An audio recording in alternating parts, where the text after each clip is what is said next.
ओम शांति। आज 13 जनवरी 2024 के बाबा के अनमोल मधुर महावाक्य सुनेंगे। आज की मुरली में बाबा ने हम बच्चों को आत्म उन्नति की विधि बताई है। बाबा कहे दुनिया के अंदर लोग स्थूल उन्नति को पाने की विधि अपनाते हैं, लेकिन तुम बच्चों को निरंतर अपनी आत्म उन्नति का ख्याल करना है। तो उसके लिए बाबा कहे, बच्चे जितना हो सके याद में रहने का अभ्यास करो, क्योंकि उसी से आत्मा पर जो जंग चढ़ी है वो उतरेगी। दूसरी बात बाबा ने कही, बीती बातों को याद नहीं करो और आगे के लिए ऐसी कोई आश नहीं रखो जिससे दिल दुखी हो। तीसरी बात बाबा ने कही, शरीर निर्वाह अर्थ कर्म जरूर करना है, लेकिन कर्म पूरा होने के बाद अपने टाइम को वेस्ट नहीं करो, टाइम सफल करो। और चौथी बात बाबा ने कहा कि इस ईश्वरीय गवर्नमेंट में भी कम से कम 8 घंटा सेवा जरूर करनी है, तब उन्नति होती रहेगी। तो ये विधि बाबा ने बताई है आत्म उन्नति की। तो सुनते हैं बाबा के अनमोल मधुर महावाक्य। ओम शांति। मीठे बच्चे मनुष्य शरीर की उन्नति का प्रबंध रचते हैं। आत्मा की उन्नति व चढ़ती का साधन बाप ही बतलाते हैं। यह बाप की ही रिस्पॉन्सिबिलिटी है। आज की मुरली से प्रश्न है, सदा बच्चों की उन्नति होती रहे उसके लिए बाप कौन कौन सी श्रीमत देते हैं? उत्तर है, बच्चे अपनी उन्नति के लिए पहली बात, सदा याद की यात्रा पर रहो। याद से ही आत्मा की जंग निकलेगी। दूसरी बात, कभी भी बीती को याद नहीं करो और आगे के लिए कोई आश न रखो। तीसरी बात, शरीर निर्वाह के लिए कर्म भले करो, लेकिन जो भी टाइम मिले वह वेस्ट नहीं करो। बाप की याद में टाइम सफल करो। और चौथी बात, कम से कम 8 घंटा ईश्वरीय सेवा करो तो तुम्हारी उन्नति होती रहेगी। ओम शांति। रूहानी बाप बैठ रूहानी बच्चों को अथवा आत्माओं को समझाते हैं। मनुष्य कहते हैं आत्मा की रिस्पॉन्सिबिलिटी है परमात्मा के ऊपर, वही सब आत्माओं की उन्नति और मन की शांति का रास्ता बता सकते हैं। आत्मा रहती है भ्रुकुटी में सबसे न्यारी। अक्सर करके रोग होते हैं शरीर में, यहां भ्रुकुटी में नहीं। भ्रुकुटी में कोई रोग नहीं होता है, रोग होते हैं शरीर में। बल सिर में दर्द पड़ेगा, परंतु जो आत्मा का तख्त है वहां कोई तकलीफ नहीं होगी। क्यों? क्योंकि उस तख्त पर आत्मा विराजमान है। अब आत्मा की उन्नति अथवा शांति देने वाला सर्जन तो एक ही परमात्मा है। जब आत्मा की उन्नति हो तब आत्मा को हेल्थ वेल्थ भी मिले। शरीर को तो कितना भी करो उससे कोई उन्नति नहीं होगी। शरीर की कुछ न कुछ हिटपिट तो रहती ही है। आत्मा की उन्नति तो सिवाय बाप के कोई कर न सके। और सब दुनिया में शरीर की उन्नति का प्रबंध रचते हैं, बाकी आत्मा की चढ़ती कला व उन्नति होती नहीं है। वह तो बाप ही सिखलाते हैं। दुनिया में उसके लिए मनुष्य के पास कोई तरीका नहीं है, ये बाप ही सिखलाते हैं। सारा मदार आत्मा पर है। आत्मा ही 16 कला बनती है, फिर आत्मा ही बिल्कुल कला रहित हो जाती है। 16 कलाएं बनती है, फिर कला कम कैसे होती है? यह भी बाप ही समझाते हैं। बाप कहते हैं, सतयुग में तुमको बहुत सुख था, आत्मा चढ़ती कला में थी, और सत्संगों में आत्मा की उन्नति कैसे हो, यह बात नहीं समझाई जाती है। वह जिस्मानी नशे में रहते हैं, देह अभिमान है। बाप तुमको देही अभिमानी बनाते हैं।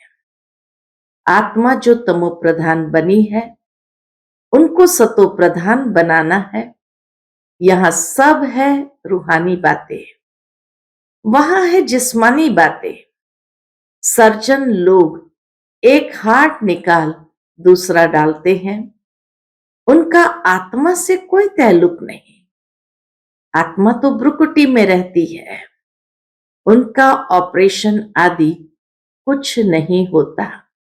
मनुष्य हार्ट का ऑपरेशन कर सकते, ब्रेन का भी कर सकते, लेकिन बाबा कहे आत्मा भ्रुकुटी में रहते उनका ऑपरेशन कोई हो नहीं सकता। अच्छा, बाप समझाते हैं कि आत्मा की उन्नति तो एक ही बार होती है। आत्मा की उन्नति तो एक ही बार होती है। आत्मा जब तमो प्रधान हो जाती है, तब आत्मा की उन्नति करने वाला बाप आता है। उनके बिगर किसी भी आत्मा की चढ़ती कला हो न सके। ये इस ड्रामा का कायदा ही नहीं है कि बाप के बिगर और कोई आत्मा की चढ़ती कला की विधि बताए। बाप कहते हैं, ये छीछी तमो प्रधान आत्माएं मेरे पास आ न सके। तुम्हारे पास जब कोई आते हैं तो कहते हैं शांति कैसे मिले अथवा उन्नति कैसे हो, परंतु यह नहीं जानते कि उन्नति के बाद हम कहां जाएंगे। ये भी नहीं जानते कि आत्म उन्नति होने के बाद कहां जाएंगे, क्या होगा। पुकारते हैं, पतित से पावन बनाओ, जीवन मुक्ति धाम में ले जाओ, तो आत्माओं को ही ले जाएंगे ना। शरीर तो यहां खत्म हो जाएंगे, परंतु ये बातें किसकी बुद्धि में नहीं है।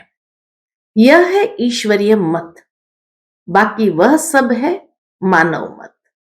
ईश्वरीय मत से एकदम आसमान में चढ़ जाते हो, अर्थात इतनी ऊंची अवस्था को प्राप्त कर लेते हैं शांति धाम सुख धाम में। फिर ड्रामा अनुसार नीचे भी उतरना ही है। आत्मा की उन्नति के लिए बाप के सिवाय और कोई सर्जन नहीं। सर्जन फिर तुमको आप समान बनाते हैं। कोई तो बहुतों की उन्नति अच्छी करते हैं, कोई मीडियम, कोई थर्ड, औरों की उन्नति करते हैं। नंबरवार तो बाबा कहे सब है ही। आत्माओं की उन्नति का जवाबदार है ही एक बाप। दुनिया में यह किसको मालूम नहीं है। बाप कहते हैं, इन साधुओं आदि का भी उद्धार करने में आता हूं। पहले जब आत्मा आती है तो पवित्र ही आती है। अब बाप आए हैं सबकी उन्नति करने। नंबरवार पुरुषार्थ अनुसार तुम्हारी देखो कितनी उन्नति हो जाती है। वहां तुमको शरीर भी फर्स्ट क्लास मिलता है। बाप है ही अविनाशी सर्जन, वही आकर तुम्हारी उन्नति करते हैं, तो तुम ऊंचते ऊंच अपने स्वीट होम में चले जाएंगे।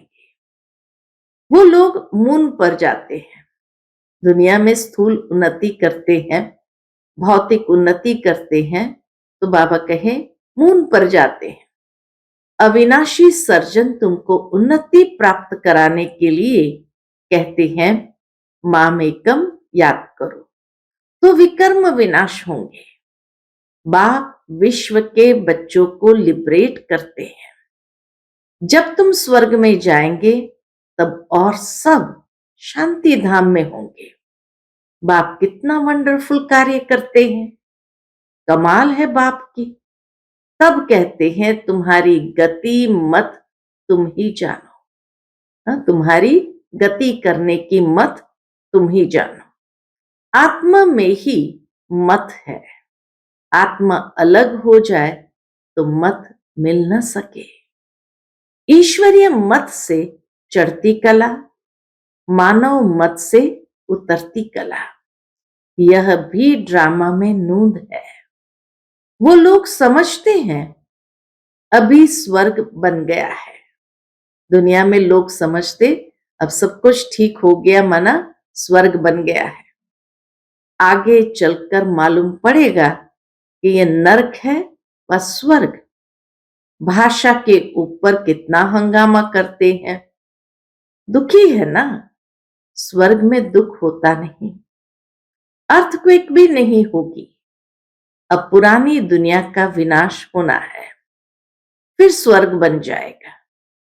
बाबा कहे ये विनाश के बाद ही स्वर्ग बन जाएगा। फिर आधा कल्प वह भी गुम हो जाता है। कहते हैं द्वारिका सागर के नीचे चली गई, सोने की चीजें नीचे दब गई है, सो तो जरूर अर्थक्वेक से नीचे जाएगी। समुद्र को थोड़ी खोद कर निकालेंगे, धरती को खोदते हैं, वहां से माल निकालते हैं।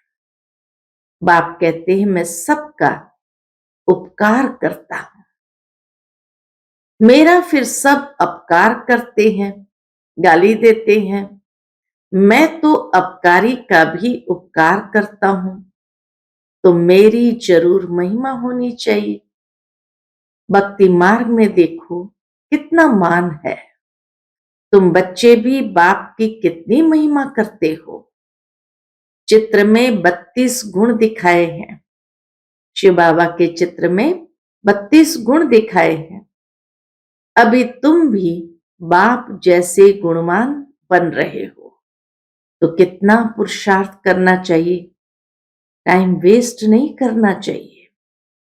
बहुत हाईएस्ट बाप पढ़ाते हैं, रियलाइजेशन देते हैं बाबा कि टाइम वेस्ट नहीं करना चाहिए, क्योंकि बहुत हाईएस्ट बाप आकर पढ़ाते हैं, तो रोज जरूर पढ़ना चाहिए। यह अविनाशी बाप भी है, टीचर भी है, पिछाड़ी में आने वाले पुरानों से भी सीखे जा रहे हैं। अब सारी दुनिया की उन्नति हो रही है बाप द्वारा। बाबा कहे अब बाप द्वारा ही सारी दुनिया की उन्नति हो रही है। श्री कृष्ण को भी गुणवान बनाने वाला बाप है, सबको देने वाला है। ज्ञान भी बाबा सबको देते हैं, तो उन्नति भी बाबा सबकी कराते हैं, तो स्वर्ग का राज्य भाग भी सबको बाप ही देते हैं, बाकी सब लेते हैं। एक बाप है देने वाला, बाकी सब लेते हैं। यह घराना बन रहा है नंबरवार पुरुषार्थ अनुसार। बेहद का बाप देखो कितना मीठा और कितना प्यारा है। ऊंचे ते ऊंचे बाप द्वारा अब सबकी उन्नति हो रही है, बाकी तो सबको सीढ़ी उतरनी है। कमाल है बाप की, बल खाओ पियो सब कुछ करो, सिर्फ बाबा के गुण गाओ। ऐसे नहीं बाबा की याद में रहने से खाना नहीं खा सकते। रात को फुर्सत बहुत मिलती है, 8 घंटा तो फुर्सत है रात्रि के समय में। बाप कहते हैं कम से कम 8 घंटा इस गवर्नमेंट की सर्विस करो। जो भी आए उनको आत्मा की उन्नति के लिए रास्ता बताओ।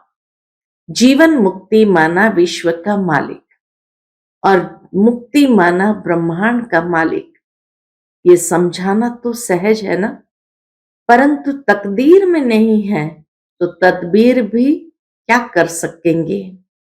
बाप समझाते हैं कि बाप की याद सिवाय आत्मा की जंग निकल नहीं सकती। बल ज्ञान सारा दिन सुनाओ, परंतु आत्मा की उन्नति का उपाय याद के सिवाय और कोई नहीं।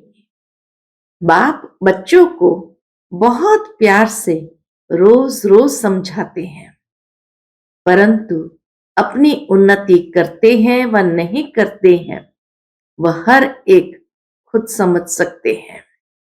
यह सिर्फ तुम नहीं सुनते हो, परंतु सब सेंटर्स वाले बच्चे सुनते हैं। ये टेप रखी है, यह भी अपने में आवाज भर कर जाती है। बाबा के सामने नया नया टेप मशीन आया था, तो बाबा कही यह भी अपने में आवाज भर कर जाती है सर्विस पर। यह बहुत सर्विस देती है। कितने बच्चों को बाबा के डायरेक्ट वर्जन सुनने को मिलते हैं। बच्चे समझते हैं शिव बाबा की मुरली हम सुनते हैं। तुम्हारे द्वारा सुनने से इनडायरेक्ट हो जाता है। बच्चे जब सुनाते हैं तो इनडायरेक्ट हो जाता है। फिर यहाँ आते हैं डायरेक्ट सुनने के लिए। फिर बाबा ब्रह्मा मुख द्वारा सुनाते हैं अथवा मुख द्वारा ज्ञान अमृत देते हैं। इस समय दुनिया तमो प्रधान हो गई है, तो उस पर ज्ञान की वर्षा चाहिए। वह पानी की वर्षा तो बहुत होती है, उस पानी से तो कोई पावन बन नहीं सकता। यह है सारी ज्ञान की बात। बाप कहते हैं अब जागो। बाबा कहते अभी बच्चों को अब जागो, मैं तुमको शांति धाम ले जाता हूं। आत्मा की उन्नति भी इसमें है, बाकी सब है जिस्मानी बातें। रूहानी बातें सिर्फ तुम ही सुनते हो। पदमपति भाग्यशाली सिर्फ तुम ही बनते हो। बाप है गरीब निवास, गरीब ही सुनते हैं। तब बाप कहते हैं अहिल्याएं गणिकाओं को भी समझाओ। सतयुग में ऐसी बातें नहीं होती। वह है बेहद का शिवालय, अब है बेहद का वैशालय। बिल्कुल ही तमो प्रधान है, इससे जास्ती मार्जिन नहीं है। बेहद के तमो प्रधान से बेहद के सतो प्रधान बनना है। अब इससे ज्यादा तमो प्रधान होने की बाबा के मार्जिन नहीं है। अब इस पतित दुनिया को चेंज होना है। भारत में राम राज्य और रावण राज्य होता है। जब अनेक धर्म हो जाते हैं तब अशांति हो जाती है, लड़ाई तो लगती ही रहती है। अब तो बहुत जोर से लड़ाई लगेगी। बाबा कहे लड़ाई तो लगती रहती है, लेकिन अभी अंतिम समय में बहुत जोर से लड़ाई लगेगी। कड़ी लड़ाई लग फिर बंद हो जाएगी, क्योंकि राजाई भी स्थापन हो, कर्मातीत अवस्था भी हो। क्योंकि बाबा कहे राजाई भी स्थापन हो और कर्मातीत अवस्था भी हो। अभी तो कोई कह न सके, वह अवस्था आएगी तो पढ़ाई पूरी हो जाएगी, फिर ट्रांसफर हो जाएंगे अपने पुरुषार्थ अनुसार। इस बम्बोर को आग तो लगनी है, फटाफट विनाश हो जाएगा। उनको खूनी नाहक खेल कहा जाता है। नाहक सब मर जाएंगे, रक्त की नदियां बहेगी, फिर घी दूध की नदियां बहेगी। हाहाकार से जय जयकार होगी। बाकी सब अज्ञान निद्रा में सोते सोते ही खत्म हो जाएंगे। बड़ी युक्ति से स्थापना होती है, विघ्न भी पड़ेंगे, अत्याचार भी होंगे। अब माताओं द्वारा स्वर्ग का द्वार खुलता है तो पुरुष भी बहुत, परंतु माता जन्म देती है तो उनको पुरुष से इजाफा ज्यादा मिलता है। जन्म देती है इसलिए पुरुषों से इजाफा ज्यादा मिलता है। तो बाबा कहे माताओं को कहा गया स्वर्ग का द्वार खोलने वाली, क्यों? क्योंकि वो जन्म देती है, इसीलिए पुरुषों से ज्यादा इजाफा मिलता है। स्वर्ग में तो नंबरवार सब जाएंगे, कोई 2 जन्म मेल के भी बन सकते हैं। हिसाब किताब जो ड्रामा में नूंद है वही होता है। आत्मा की उन्नति होने से कितना फर्क पड़ जाता है। कोई तो एकदम हाईएस्ट बन जाता है, कोई तो बिल्कुल लोएस्ट, कहाँ राजा तो कहाँ प्रजा। मीठे मीठे बच्चों को बाप समझाते हैं, अब पुरुषार्थ करो, योग से पवित्र बनो, तब धारणा हो। मंजिल बहुत ऊंची है, अपने को आत्मा समझ बहुत प्यार से बाप को याद करना है। आत्मा का परमात्मा के साथ लव है ना, यह है रूहानी लव, जिससे आत्मा की उन्नति होती है। जिस्मानी लव से गिर पड़ते हैं, तकदीर में नहीं है तो भागंती हो जाते हैं। यज्ञ की बड़ी संभाल चाहिए। माताओं की पाई पाई से यज्ञ की सर्विस हो रही है। यहाँ गरीब ही शाहूकार बनते हैं। सारा मदार पढ़ाई पर है, तुम अभी सदा सुहागिन बनती हो। यह सबको फीलिंग आती है। माला का दाना बनने वालों को कितनी अच्छी फीलिंग चाहिए। बाबा कहीं माला का दाना बनना है तो कितनी अच्छी फीलिंग चाहिए। शिव बाबा को याद करते सर्विस करते रहो तो बहुत उन्नति हो सकती है। शिव बाबा की सर्विस में शरीर भी न्यौछावर करना चाहिए। सारा दिन नशा रहे, ये मासी का घर नहीं है।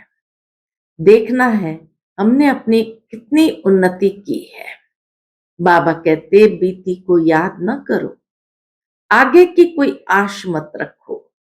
शरीर निर्वाह कर्म तो करना है, जो टाइम मिले उसमें बाप को याद करो तो विकर्म विनाश होंगे। बाप बांधेलियों को भी समझाते हैं कि तुम्हें पति को बहुत नम्रता से प्यार से समझाना है। कोई मारे तो उन पर फूलों की वर्षा करो, अर्थात इतने सुंदर वाइब्रेशन दो उनको। अपने को बचाने की बड़ी युक्ति चाहिए। आंखें बड़ी शीतल चाहिए, कभी हिले नहीं। इस पर अंगद का भी मिसाल है, बिल्कुल अडोल था। तुम सब महावीर हो, जो कुछ पास्ट हुआ उनको याद नहीं करना है। सदैव हर्षित रहना है, ड्रामा पर अटल रहना है।